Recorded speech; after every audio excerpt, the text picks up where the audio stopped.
Good afternoon, traders. It's Bill Baruch with Blue Line Futures, and it's your midday market minute. We have equity markets holding well after consumer confidence this morning crushed expectations.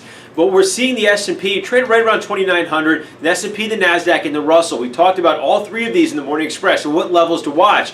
On that little slight pullback, the S&P and the NASDAQ didn't quite get to the first key levels. However, the Russell did. 1726.5 is what we're watching. Almost got down there before these things started to lift back up. Momentum is well intact. We're outright bullish, but we did talk about what we must see in order to stay so. So watch that in the Morning Express or read that in the Morning Express. Moving on to crude oil, 69.19 is the level to watch. You got to see it close out above there, and if it does so, we would imagine to see the $70 mark very soon over the next 24 trading hours. Still, we do have inventory data later today with API and then EIA tomorrow. That's going to bring volatility back to the market, but crude oil has been extremely constructive on the daily chart and even more so on the weekly. Lastly, with the currencies and gold, that great consumer confidence number put pressure on gold early, but it stabilized. First key support, 1210 to 1212. This was a major three-star support, but we moved that down to 1204. This first key level will be great to see in order to this recent momentum to stay intact.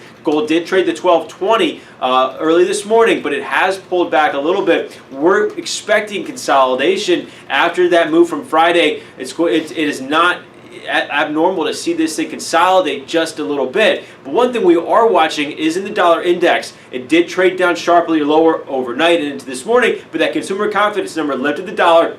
We don't want to see the dollar close back above yesterday's low. Let's call it around 94.60. There's a trend line there. We don't want to see that close back above, but we broke down below this trend line today, and until that closes above there, there's momentum to the downside here in the dollar. That should support the metals. So give us a call if you have any questions, 312-278-0500. You can email us info@bluelinefutures.com. You can check our website for updates, and you can sign up for a free trial of our research there. But remember, futures trading involves substantial risk of loss and is not suitable for all investors. Thank you.